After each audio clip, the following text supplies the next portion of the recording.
20 levels of corporate BS. So you hear all of the horror stories of companies getting ripped off. We'll get you ranked in LLMs. They just get you fucking impressions. Real A players care more about the identity of what that company can give them rather than just a paycheck. A players aren't hitting refresh on job boards, right? Ignore your CV. If you're not using AI, sorry, you're gone. You don't want to learn AI, then you need to switch profession. Become a brick builder, plumber, whatever manual job. 90% of them are BS.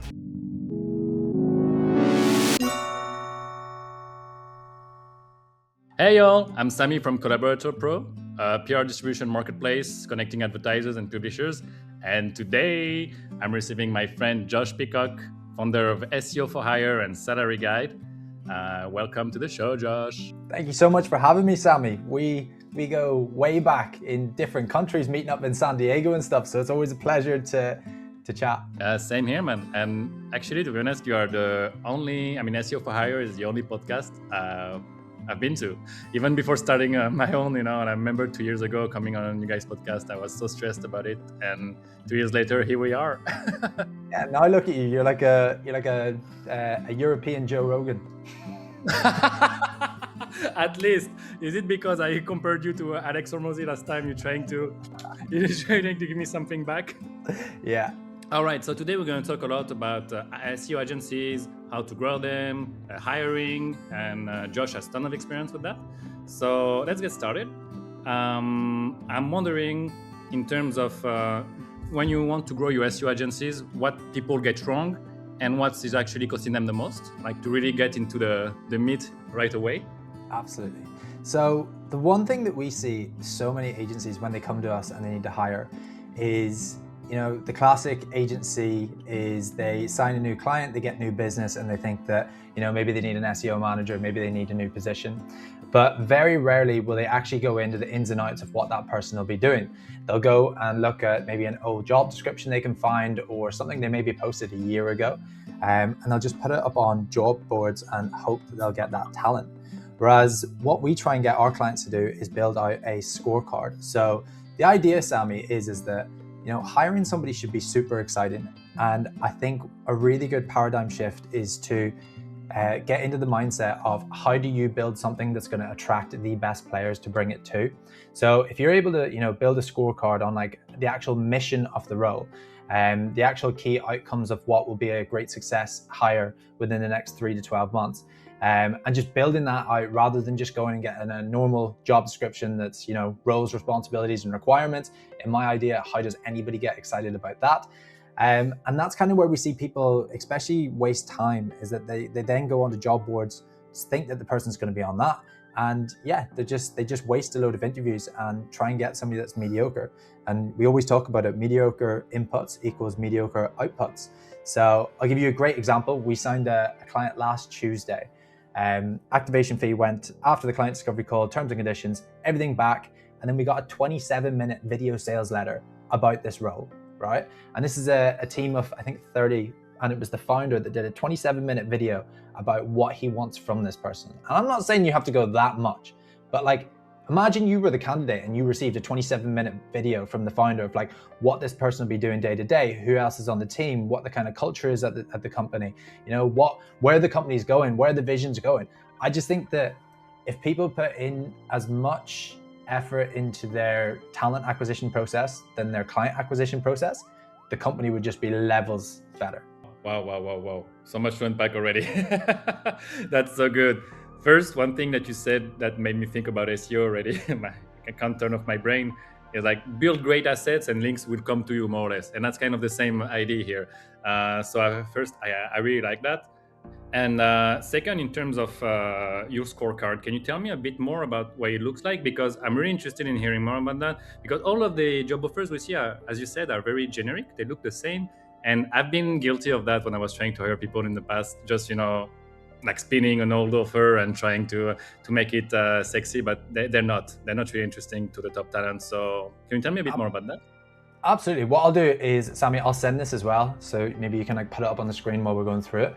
But the idea that we try and do it is we start with the why. So, every company I feel like has a mission. So why don't clients or companies that are hiring have a mission for this role?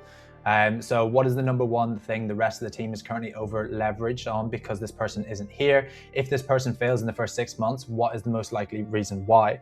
That'll help you build the actual mission for the role. The next thing is that we go over is the what. So that will really be like the primary focus, the team structure, things like key stakeholders, success definition will be in that. But then the number, this is the one that we kind of think is the most important when we're going through these calls with our clients, is building the actual key measurable outcomes. So that's the results. And the way that we do that is to be considered an A player, the candidate must achieve these 3 quantifiable goals within the first 3 to 12 months. And a good thing that we kind of ask our clients to prep them in the right direction is, imagine it's 1 year from today and we're celebrating this hire's performance. What 3 specific numeric achievements are we celebrating? The beauty about this as well, Sammy, is once we have this scorecard, and I'll go into detail on the rest of it, is what you can do is when you actually make that hire, you can then take this scorecard, build it into a 90-day onboarding success roadmap for that candidate as well, kind of all based on, again, the key measurable outcomes that we've talked about. The next thing that we talk about is the how, so competency profile. That's kind of the DNA of like the tech skills, interpersonal, leadership, everything else that you kind of get in normal job descriptions. We obviously need to have the how when we're doing that. The other thing is cultural alignment. So a few questions we love to ask, Sammy, is key values and behaviors necessary to thrive in the client's unique work environment. So the way that we do this is think of the best person you've ever worked with in this field.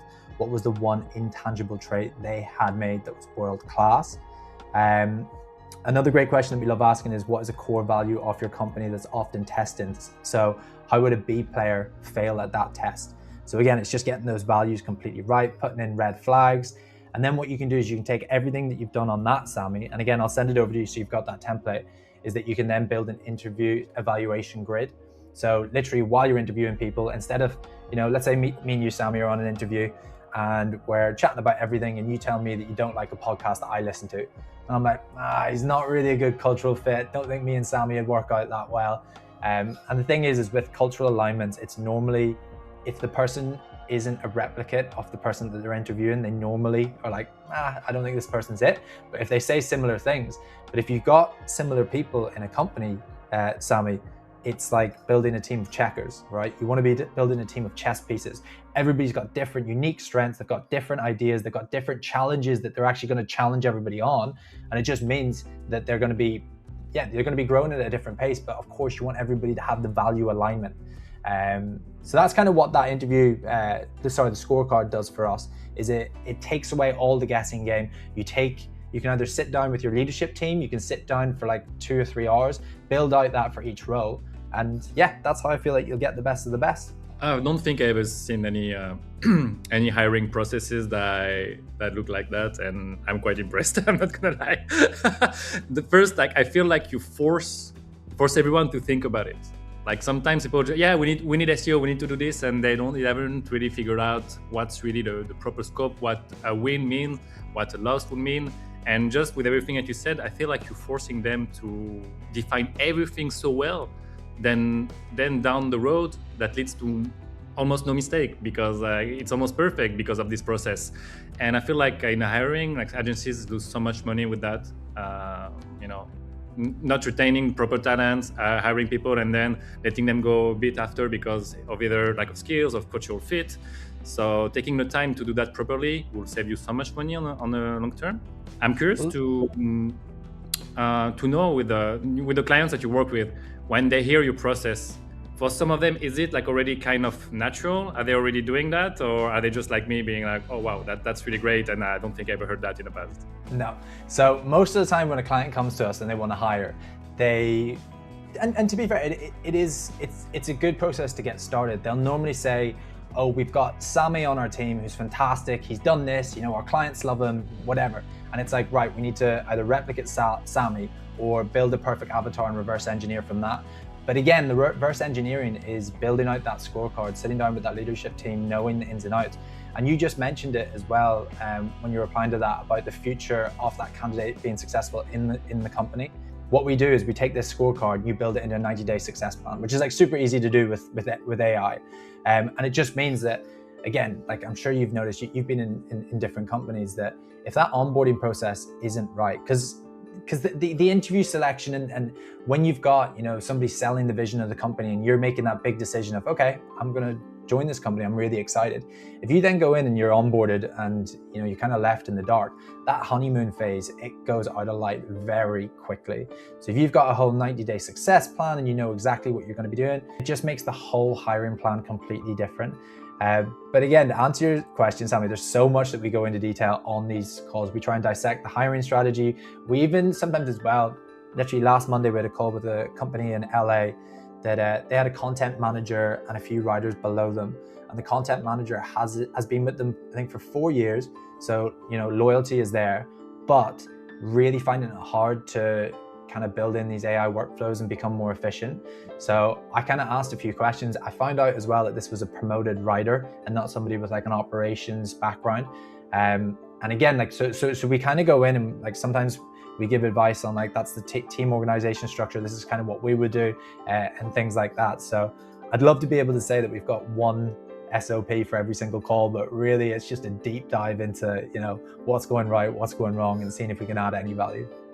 That's awesome. I really like it. Okay, so in terms of salaries, what can you tell me? Because, you know, as a reminder, you also founded the Salary Guide after SEO for Hire. So in terms of salary map in 2026, what agencies need to pay to compete, in your opinion? Yeah, so it's a great question, and it's the $1 million question. It's the whole reason that we started Salary Guide. So again, for maybe listeners that don't know, Salary Guide is a salary transparency tool for marketers. So we're just specializing in the marketing side. The reason being is that, again, every single client discovery call we come on to, every candidate we talk to wants to know if they're getting paid enough, and the client wants to know if they're paying enough, or like what they should be doing.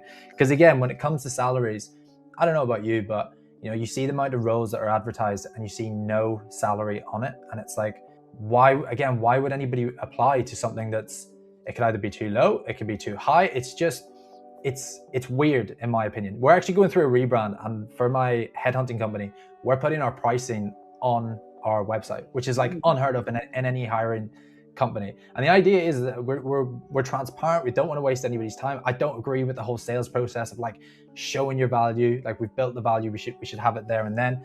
So when it comes to salaries, there's salary transparency laws that are coming out, and there's a lot in the EU.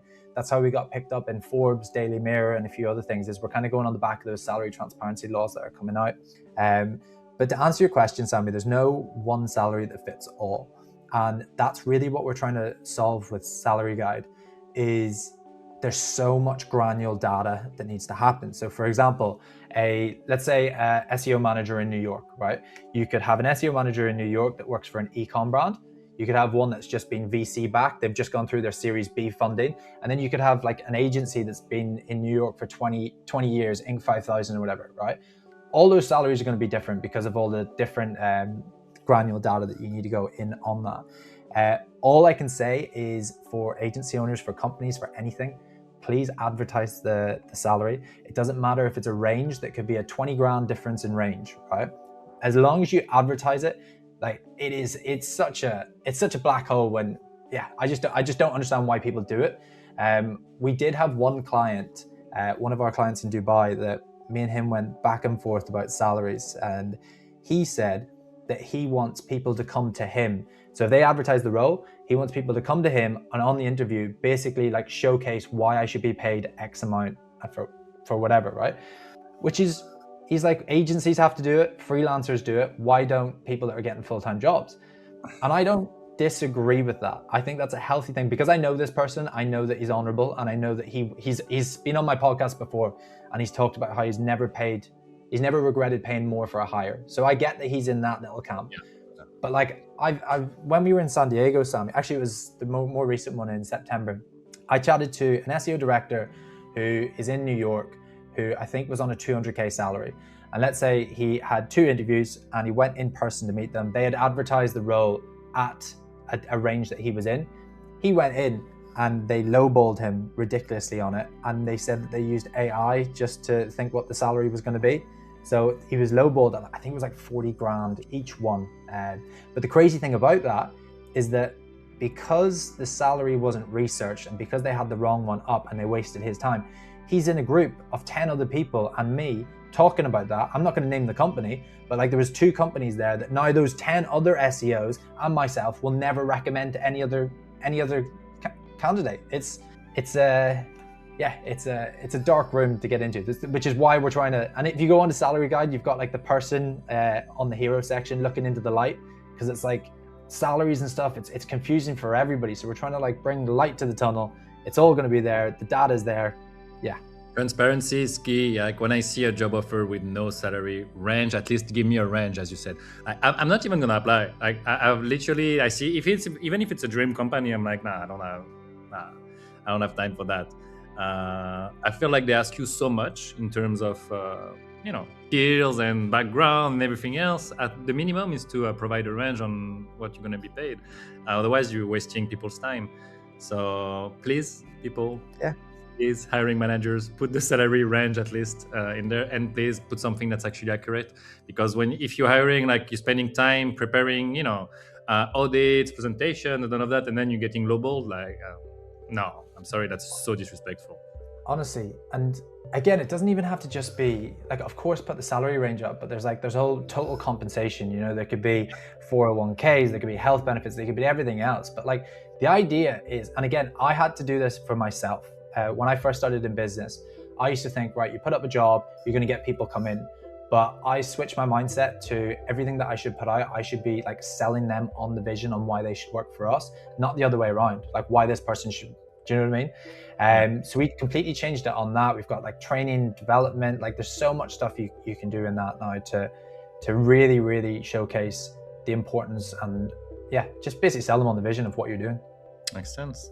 To follow up on this, on the salaries, so I checked out Salary Guide quickly, and from what I saw, I don't know if I'm wrong, but in-house SEOs could earn up to 60% more than agency SEOs. I think 115 versus 72K median. So I'm wondering, after seeing this number, first, I was not aware of that.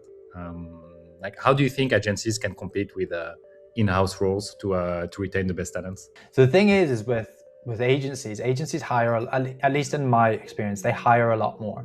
And there's a lot more room for progression and for promotions. So if there is a salary, let's say for an SEO manager at 80K, they normally, again, the companies that we work with, we try and build out a kind of success roadmap and a career path. So, where can that person be in, let's say, 3 years' time? And the salary will raise with that. In fact, we've got a client, Studio Hawk, who's fantastic at that. They've got this beautiful career roadmap. Yeah, they were one of our first clients down in Australia. Now we work with a UK brand, and we did their first hire in the US as well. But they've got this whole beautiful career roadmap of like, if you hit X, Y, and Z by year 2, you go to this salary range. It means that you've got these responsibilities. And it just, again, it sells somebody on the vision. It's like, right, this is where I can be in 5 years' time if I put my head down and actually get this going. Whereas in-house, and again, it's different for every company, but what we kind of see across the board is it's pretty frustrating. It depends on the company that you're with, but like if you want to get a promotion, you have to sell it to maybe 10 different people. It has to go through X amount of routes. Sign off is hard on a lot of things. And normally when they're hiring in-house, so we work with a lot of internal recruitment teams or like talent acquisition teams. So like we work with Sage's internal teams. We've got one of the biggest insurance companies in the US. And the thing is with them is most of them are very generalist recruiters. So they don't, when it comes to SEO, that's kind of why they use us. But like a lot of the time, Sammy, they don't have it all planned out. They've been told from somebody above that, maybe they're either using an SEO agency and it's time to bring it in-house.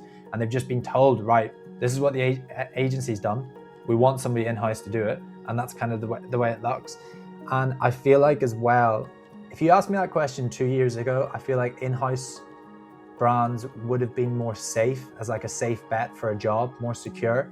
And I feel like there's a lot more redundancies that are coming out now. There's redundancies across all the board, but I feel like that safety and security that used to be, with those in-house brands, it is coming to a fault as well.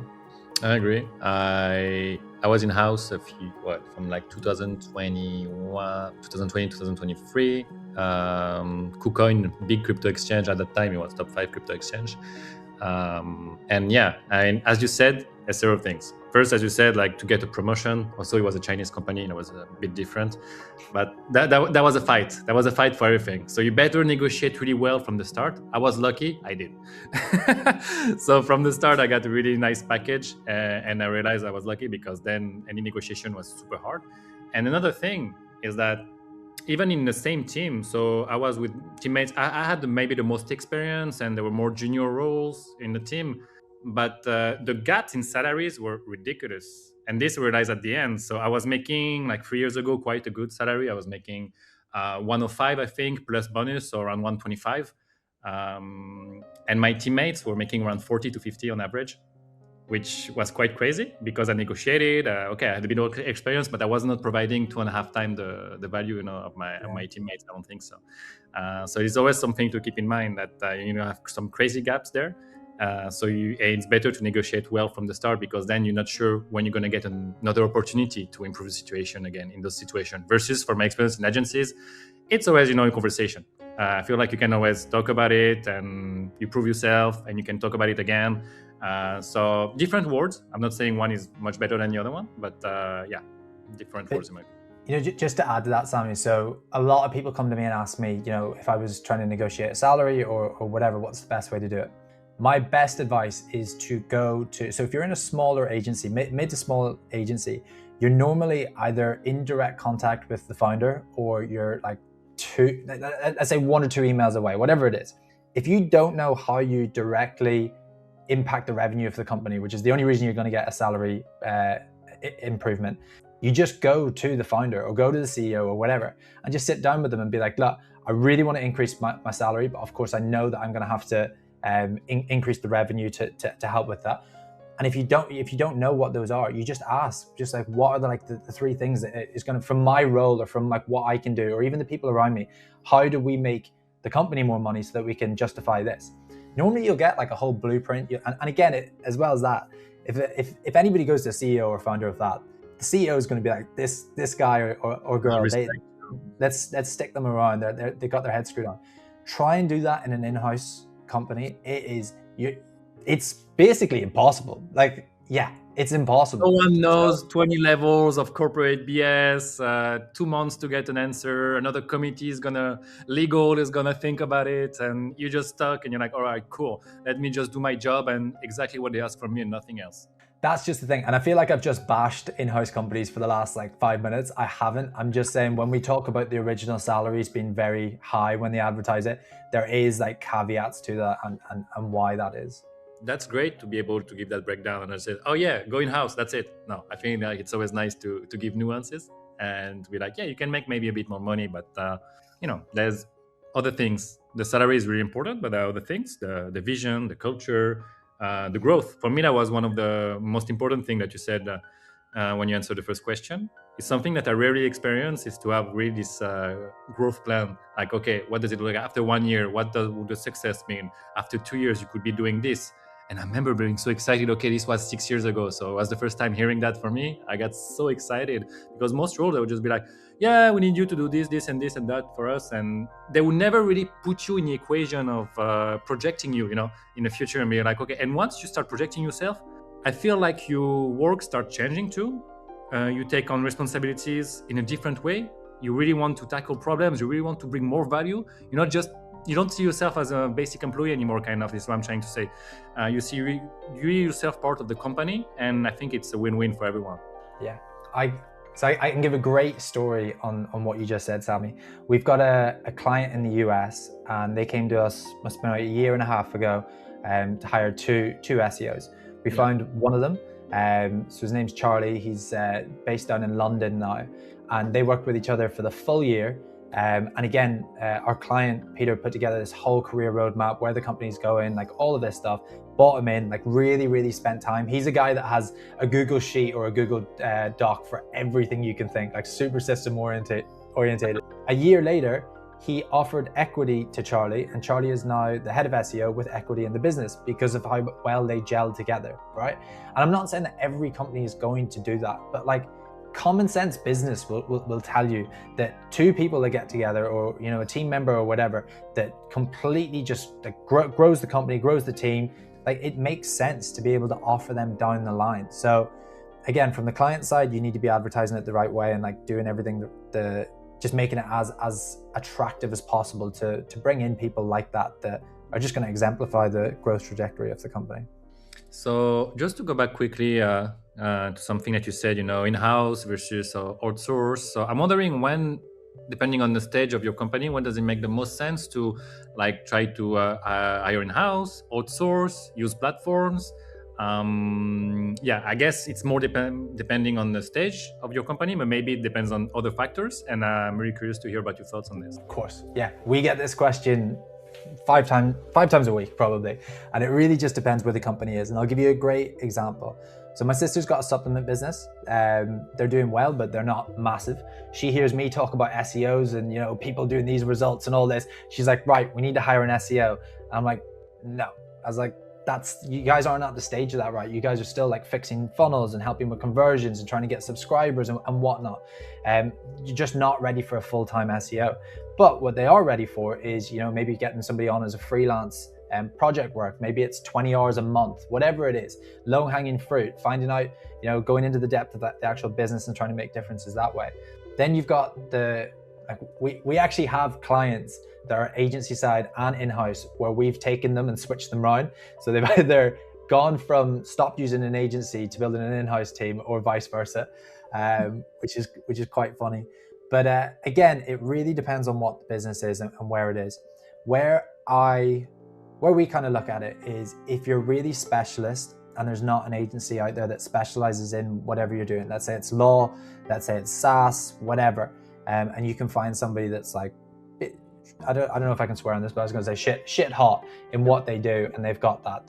Then I feel like in-house is the move. And again, great example of that. We've got a client in the UK. They do waste management, and they're like imagine how competitive it is to get waste management. They were paying, I think it was like 20 grand a month for an agency that just wasn't really moving the needle.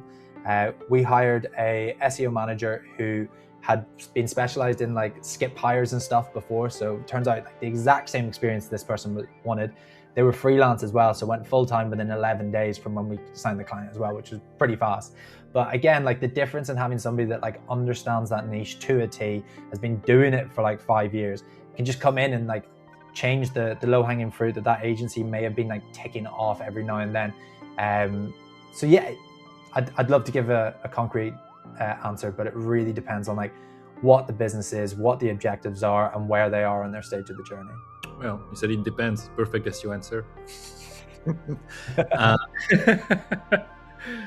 So I think, just to add a bit on top of that makes a lot of sense, because let's just think about it. And with the example of your sister, or smaller companies, let's say you want to do SEO. You said, I'm going to have to hire an SEO.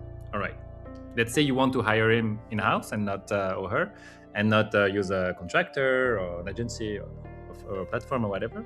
How are you going to train them if you don't know SEO yourself? How are you going to define the goals, the KPIs? How are you going to, you're just going to project your own opinions or your own perception of something you don't really know, rather than choosing someone, as you said, that, maybe has already experience in the niche, like only doing SaaS SEO, things like that, or legal. There are some other agencies or consultants that really specialize in one thing. And those guys have been doing that for 10 plus years. It's going to take them a week to understand all your problems, prepare the plan and everything, versus 3 months to onboard and train someone in-house in this specific case. So you just need to think about it and be like, okay, what does make the most sense?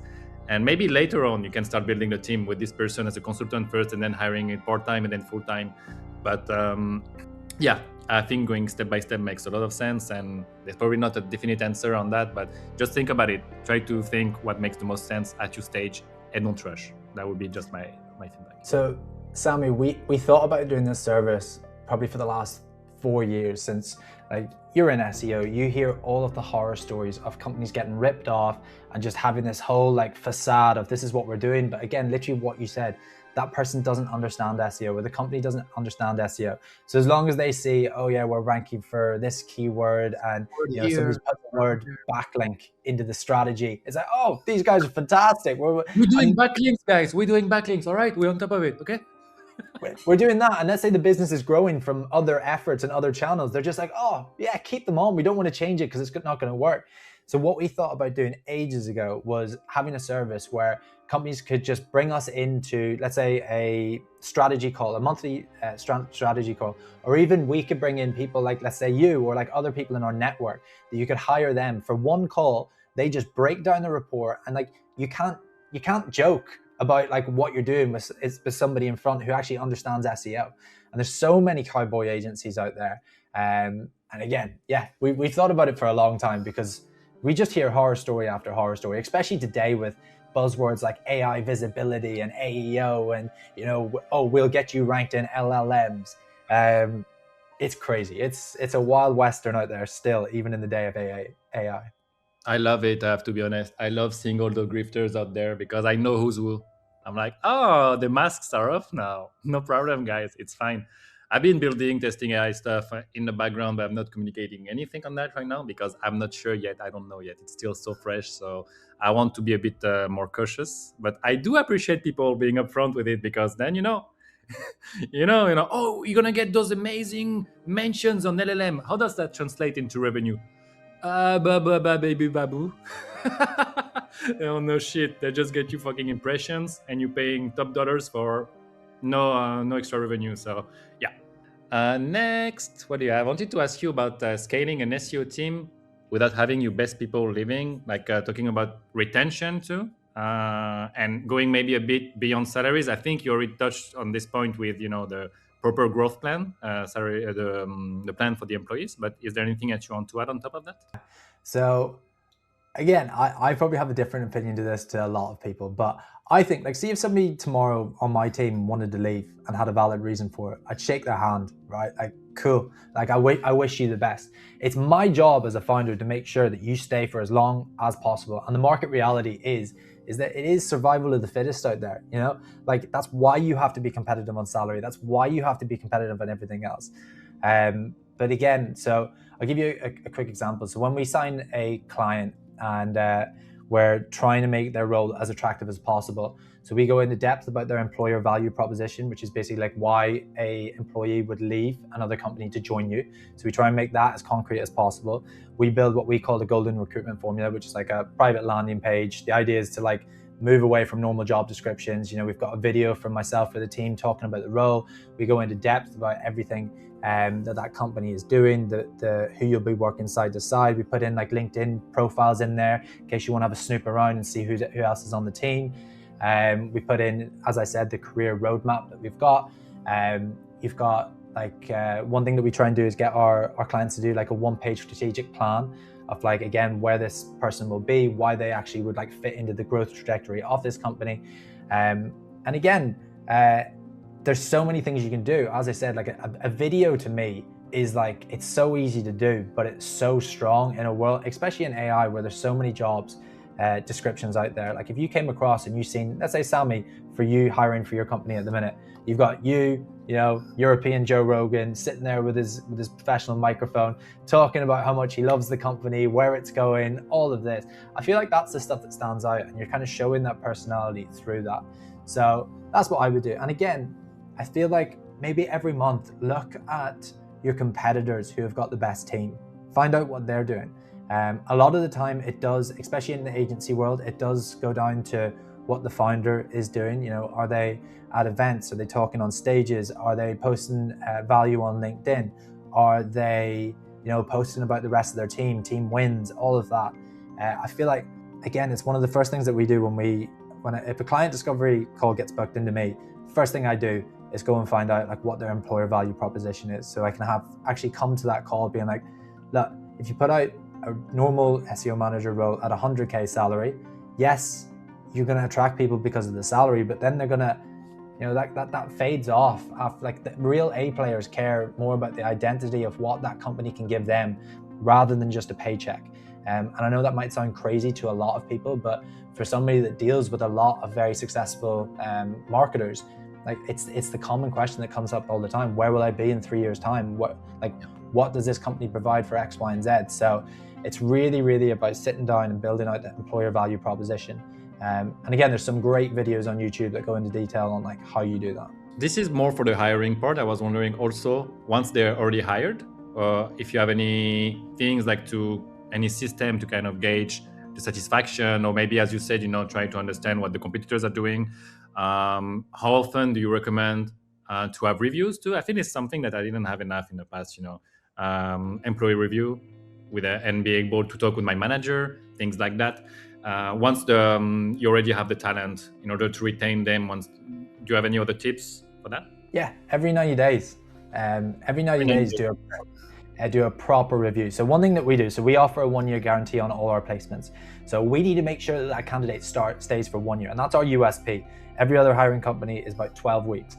So for us, what we do is we have that 90-day success plan, but we check in, I think it's day 7, day 29, and whatever it is, right? So we check on behalf of the client as well as them doing their meetups, right? Because we need to make sure they're going to stay, or else our profit margins get... Yeah, exactly. I mean, that makes sense when you say it, like when you explain like this, that makes a lot of sense. I was like, what? Who's checking after the hire is done? Like, all right, you hired, get the fuck out. So that's what we do. But we and then every 90 days after that, we've got a reminder where we go in, we check in with the client, we check in with the candidate, and we just make sure. Because a lot of the time, Sammy, like in fact, we've done this so many times where we've had great candidates with great clients. Everybody's happy for the first 90 days, all right? And then after the honeymoon phase, there's a few things that could maybe go off, depending on what it is. A lot of the times we can actually fix it, because the candidate doesn't want to come to the client and be like, look, this is what's wrong, or vice versa. So because we're the middleman, we're able to communicate it this isn't like an antagonizing like problem with the company, or, this isn't this, it's some like easy fix that, because we're so high level POV on it, we can see it. So I always think, and again, it's the same thing when you sign a client, buyer's remorse kicks in. Is it the first 7 days, first 14 days?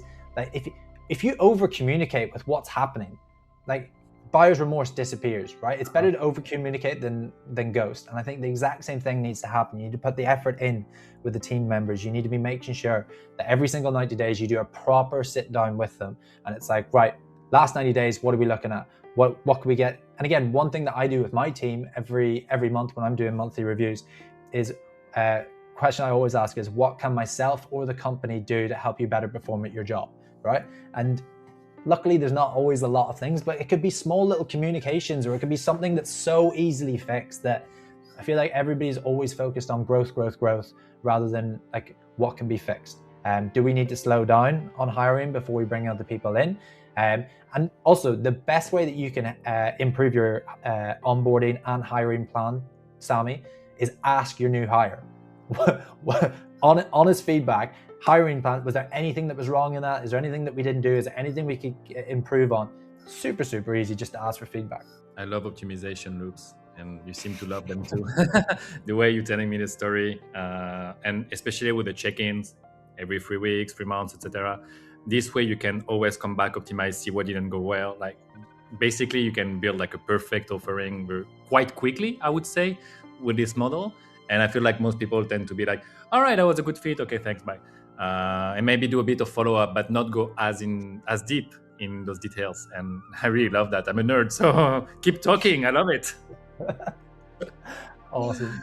Remote, and also on SEOjobs.com, that remote SEO jobs are making quite less remote SEO workers than on-site and hybrid workers in SEO. So I'm wondering, first, if you see also this and if you think that makes sense. And second, also follow up on that, how agencies are winning and losing with global hiring, and what kind of tips you can give them to improve that, basically with global hiring, working remote. I know that everyone went remote after COVID, then some people went back, and then there was this whole drama, like for example with Twitter, like we need everyone back in the office. So what's your 2 cents on this? Yeah, so I think it's a great question. I think that I get it. Like we deal with a load of different companies that are strict on 5 days a week, and then you've got people that are, fully remote. We want to keep margins down and we want to get the best talent. And I feel like the data that you pulled there about the remote working, a lot of people can just think the remote means to outsource in, let's say, Latin America or the Philippines, or places where the cost is a lot cheaper. That's not what we do. So if let's say a client comes, great example, let's say a client comes to us, which they always do in the US, and it could be, let's say 100K for an SEO manager. we've gone into depth, we've done a deep dive on the role, on everything that they're looking for. We'll always kind of say that, if you wanted, you could get somebody in the UK at the top of their game for, let's say, 10, 15K less than what we're looking at in the US. Like, Sammy, we've had junior SEOs get paid 80K from the get-go, right? 80K USD, which is what, like 60, 65 GBP. And it's like, do you understand that you could have somebody like 3, 4, 5 years ahead? And I know years of experience doesn't always equate to the level of expertise, but you could have somebody for like what we call kind of a bargain. So we call it remote working arbitrage to make it sound fancy. But yeah, so look, it really, really depends. And again, similarly, we've got clients in Australia that I think we talked about it on our call the other day, Sammy, about certain countries maybe being a lot more behind than others when it comes to SEO and other things. But we found that on the whole, that Australia is maybe 2 or 3 years behind. So we've actually got clients in Australia that we hire UK SEOs and they relocate them down to Australia.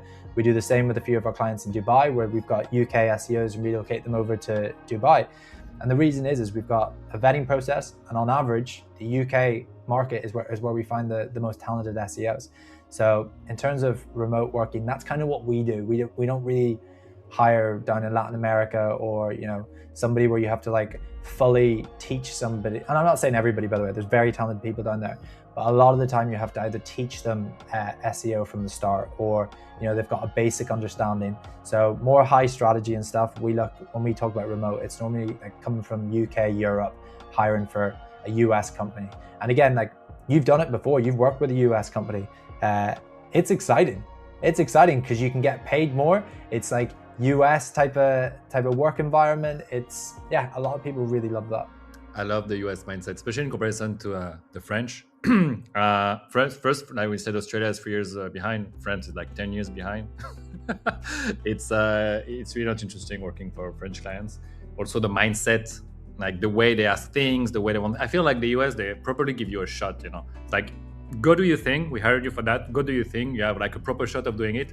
You won't get like 3 or 4 shots. Let's just be clear. You get 1 or 2 shots of doing it properly most of the times. And then if it's not working, it's not working next. But they really do it. They really let you do it your way. The mindset is different and they want to grow with you. And I just like it more. I don't know, like it's just more fun for me. Besides answering mails at midnight, everything else is much more fun working with the US. And I've worked with Asian companies where you couldn't say a thing, or you would say something and they would say yes to everything, but nothing would happen. I worked a lot with the French and European countries when they say also no to everything, and then you're blocked on basically everything too. So there's so many different cultures, mindset, and I feel like the US is really like, they allow you to move fast, they allow you to work, they allow you to do your thing, and they don't want to chit chat and waste times and have like random calls for nothing. And I highly recommend junior SEOs, if you haven't done it yet, go try it out. Try to get a US client and see if you like it. Don't think too much about the hours. They can be flexible too. So even if you don't want to work late at night, you can work on your own hours too, depending on the cases. But try it out and see how it works for you. Because it's funny, because that's like the question that all the US clients ask us is, if we have somebody in the UK, are they okay with time zones? And like, you'd be so surprised at how much people sometimes prefer having the mornings to themselves than exactly. working in the evenings. Exactly. I was in Portugal before, and in the mornings, my partner, my ex, was just working with the horses, and then working for the US company from 2 p.m. to 10 p.m. and every morning free. So that's also something that that's quite different you can have here. So it depends on what you want in life, but if you're flexible, try it out, 100%. Also, to grow, you're gonna grow much faster. So I recommend it. And just to follow up on this, on the remote teams, so I think I saw that hybrid roles were the one that were getting paid the most. So first it was hybrid, then on-site, and then fully remote with a big gap. I think it was like 93K for hybrid, 85 for on-site, and around 70K for median salary for fully remote. What do you make of this? Okay, so again, this is kind of why the data doesn't show the full picture. And the reason is see, this is the beauty that I can get salary guides data, and then we can get all the hiring insights from like dealing with all these clients that we've got. And from my opinion on that is the reason that the hybrid is the highest is because it's normally in places like London or New York or Austin, or where the salaries are higher, right? And they've got more offices and skyscraper buildings or whatever, where they want to bring people in for a hybrid. So that's why I think the data is saying that. I could be completely wrong. That's just my opinion from working on both sides. But for instance, like we did a salary report there at the end or the start of this year, and places like Tampa Bay, Florida, New York, Austin, London, they were getting like 30 to 40 grand above what the remote salary in that kind of area or in the state would get, which is pretty crazy. But like if we just focus on the UK on that, like if you got somebody, an SEO manager, let's say in Manchester, 50 grand, let's just say 50 grand for an SEO manager. If you were looking at that in London, you'd probably be looking at a 20k hike on top of that, so maybe 70k. And again, London agencies and companies, they're mostly hybrid, at least the ones that we work with. They want people in the office. They've normally got a kitted out office, nice little neon signs and all of that, so they want to take advantage of it. Okay, that does make sense. I don't have an opinion on this, to be honest myself, but I like your thoughts on that. Next, for the agencies, so this is, I'm not sure how relevant this is for most people, but I'm just wondering, like, I know some people are acquiring actually agencies directly instead of building them from scratch. I don't know if you heard any stories of that, if you have any experience with that, and if you can tell us anything on this topic. I just hear those stories of people acquiring agencies. I'm like, how do they do it? Like, what's the whole process? And then how do you train the people? Does it scale much faster than building it yourself? That doesn't compute in my mind. So I've heard quite a few stories on this. Obviously, I don't have any experience myself on this, but I've had 3 people on my podcast who have acquired agencies. One of them acquired 2 agencies in 1 week, and it completely backfired.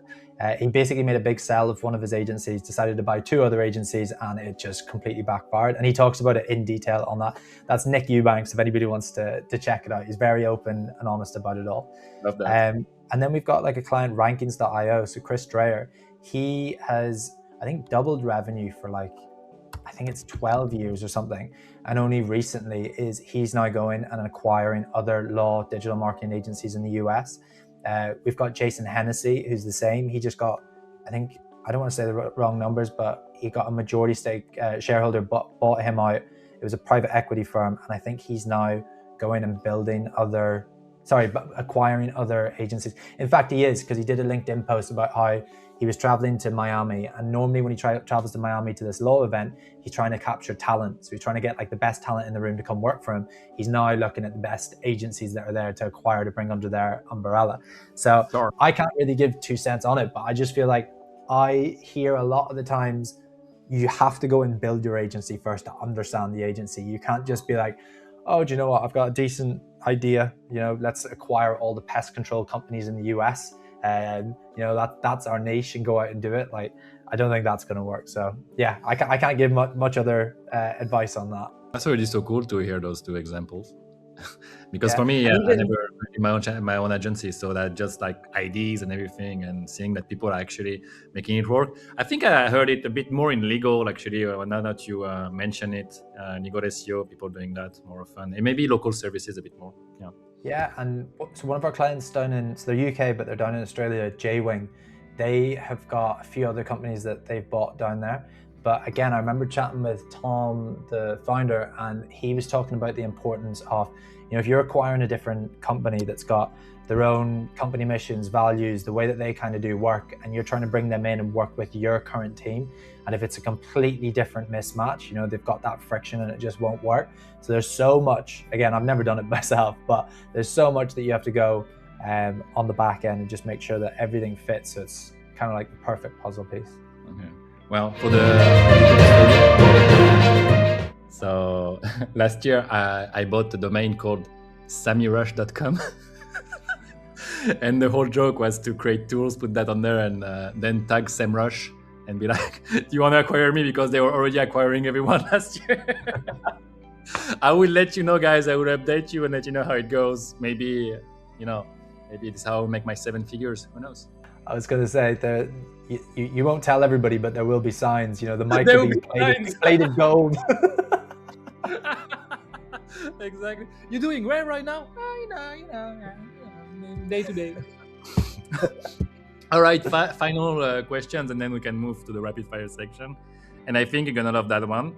I think you already posted about that in the past, and you had a couple of opinions about that, like strong thoughts, and I love that. So why job boards are dead, and how the best agencies actually find SEO talents in 2026. Okay, so I'll start with, and I know it might sound bad because we've got a job board on Salary Guide. Like, we have a job board on that. It is solely just for traffic. There's no mechanism of trying to get A player talent, any of that stuff in there.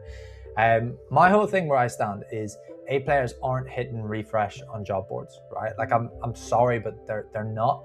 They're in the trenches, they're working, they're upskilling, they're doing whatever it is to improve on themselves. So the kind of two routes that I would recommend is obviously go to a specialized headhunter in that niche if it needs be, like if it's a super technical role or whatever. And the other thing is we've talked about it already, Sammy, is building that magnetic employer value proposition. So, you know, it doesn't have to be a careers page, but just having something that, like, somebody comes on and they're like, wow. Or I heard a great piece of advice. I can't remember what podcast it was on, but it was building a team of, building a red team bench or something is what they called it. And it's, you know, let's say that you're an agency owner and you've been in the space for 15 years. You've probably gone to a load of events. You've probably talked to a lot of talented people, right?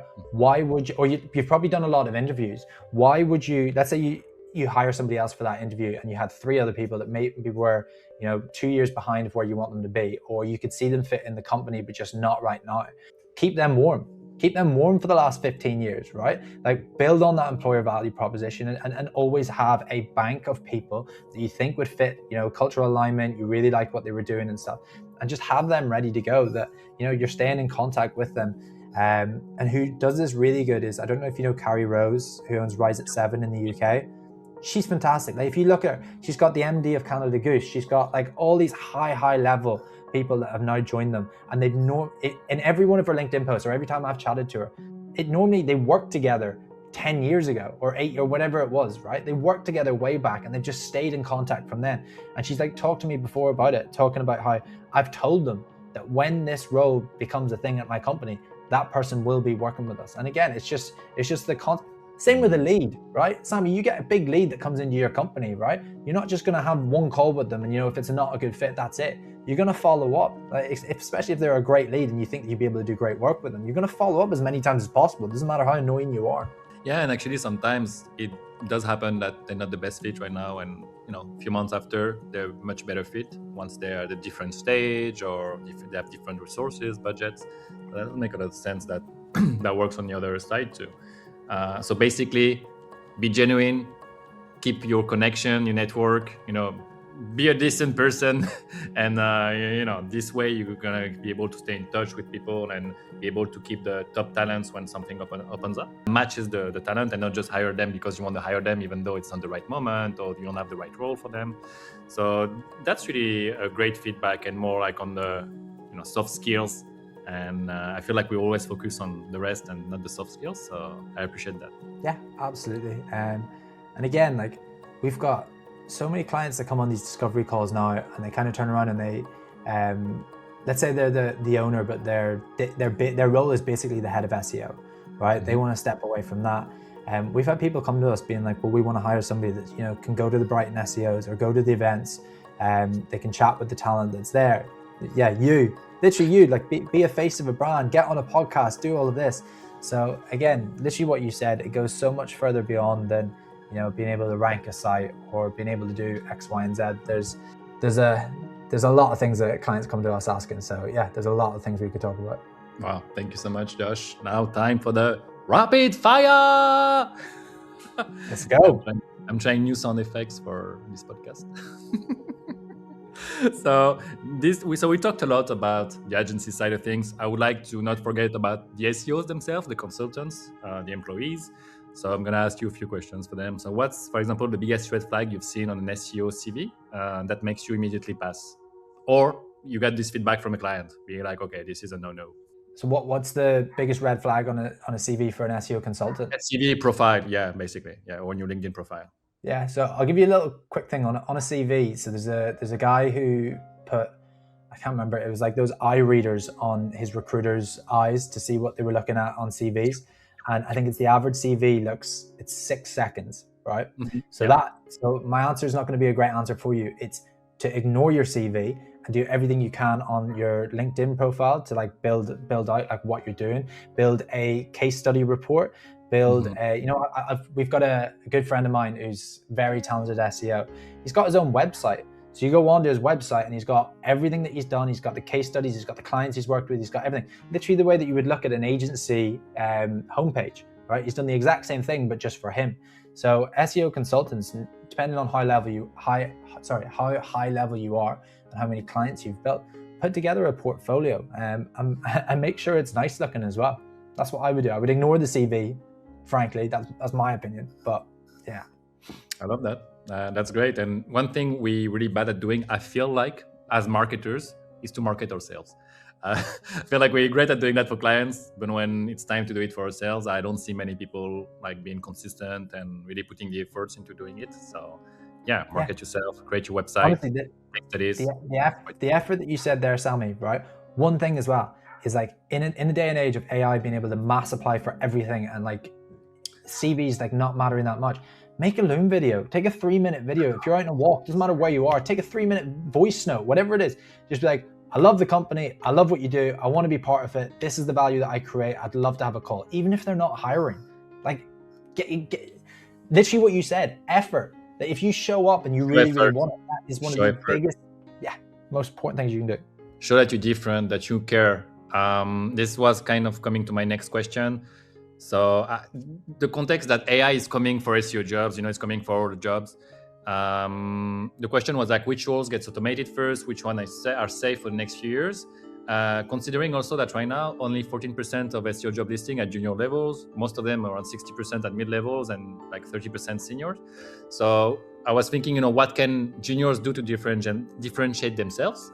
And I think that also goes along with what you just said right now, build your personal brand and, record a video, create your own website. Do you have anything else to add on, how to keep your job with AI coming? I would say maybe learn to use AI yourself. So 100% that. Learn to use AI. If you're not using AI, sorry, you're gone. Like it's done. Like it is already too far ahead. You can always learn, but if you're still in the mindset right now that you don't want to learn AI, then you need to switch profession. Become a brick builder, plumber, whatever manual job that they might still be about. But in terms of SEO, it's you need to be on it. And the thing that I kind of say, Sammy, is AI is becoming the commodity, right? The knowledge base isn't really what you're paying for anymore. What you're paying for is somebody who's been there, done it, so has the eye for detail and has the seniority and the vision of like, because this is the thing, you can be super stupid with AI and go down the wrong direction, right? Like, because you've got so much stuff at your fingertips, you can go so far down the wrong direction.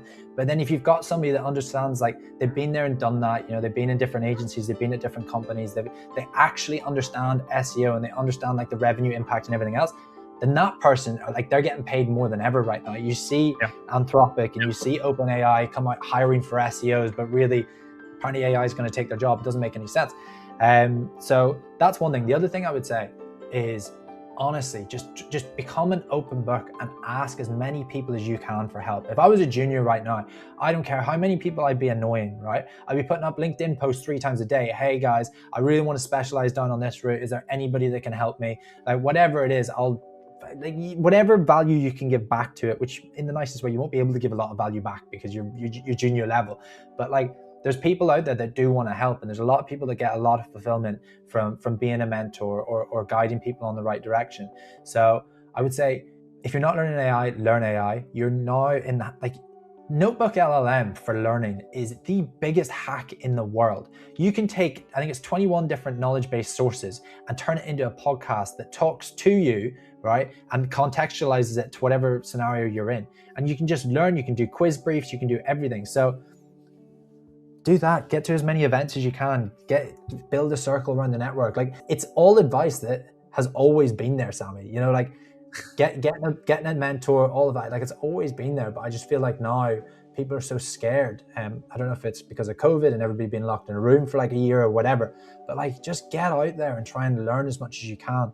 That would be my advice. Keep learning, always learn. Like, don't think you've arrived. The more you learn, the more you realize you don't know shit.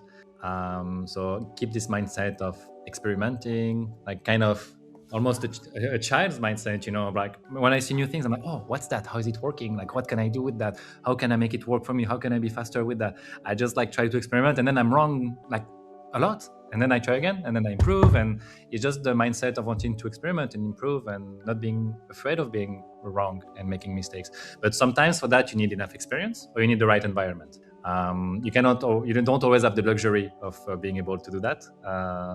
But in these cases, as you said, you can reach out to people, be a pain, like don't care about like bothering people, like be a pain, build connections, reach out, follow up, ask questions. And this way you're going to find mentors because they're going to respect you. And I remember the first time I used a tool called Growth Mentors years ago when I was completely lost, and it was also middle of COVID and I had no one to talk to. And I was just, I don't know how to solve that. And people were just so nice, and that's creating really deep relationship with senior SEO, the marketers, and that was amazing. And now I'm trying to be the mentor, like bit by bit, and it's hard for me because I'm still thinking, oh my god, I need more experience, I need more, and you're always thinking you need more. But being able to have a mentor, being able to have this relationship is something that brings you so much fulfillment. Sorry. And I highly recommend it. And I'm trying a bit more to dip my toes into it. So if junior SEOs, you need a bit of advice, feel free to reach out to me. I'm trying right now to help a bit more. And I know it's been a bit hard for me in the past, but I'm really trying to push myself and provide more value to the community. I love that. And Sammy, the same goes with senior people.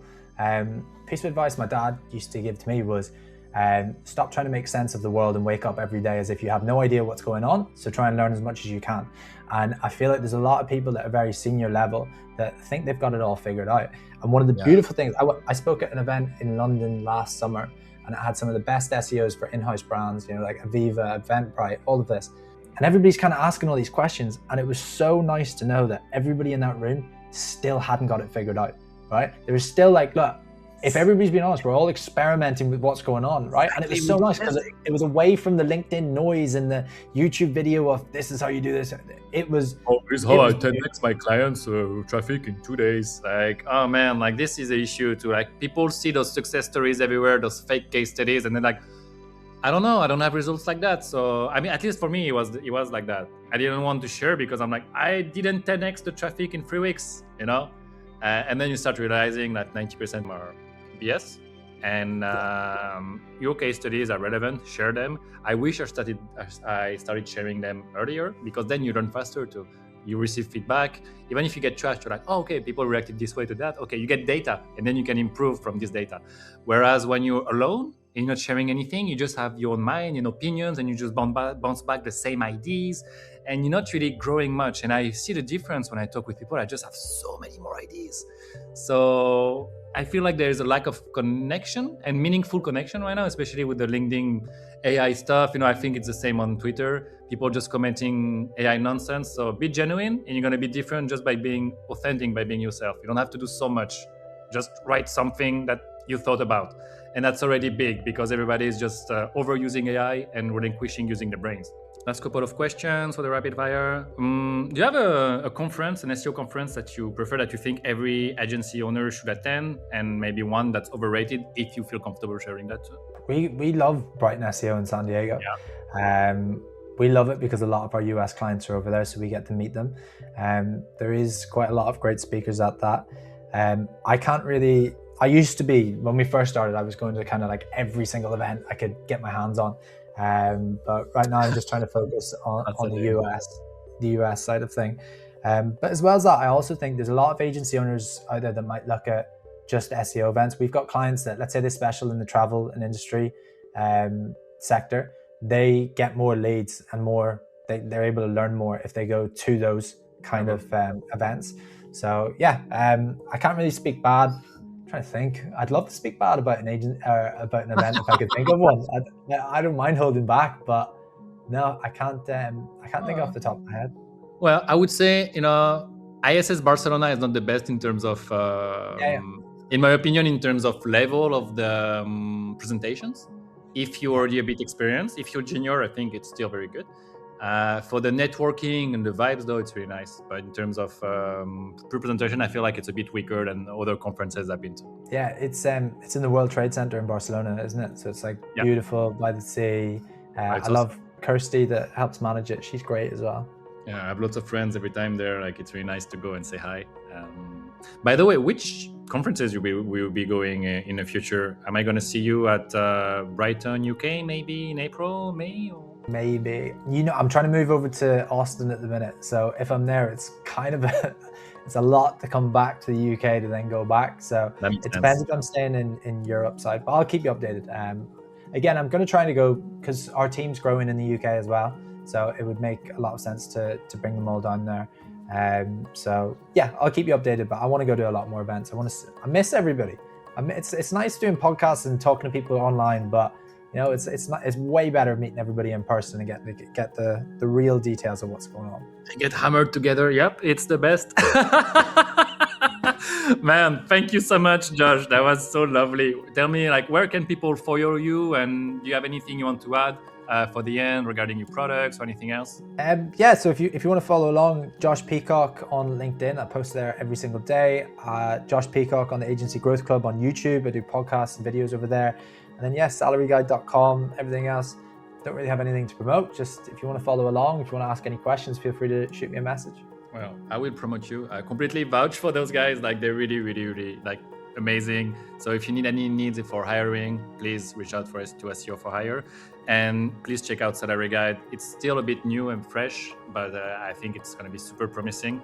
And it's going to allow you to get tons of backlinks, in my opinion. So good idea there.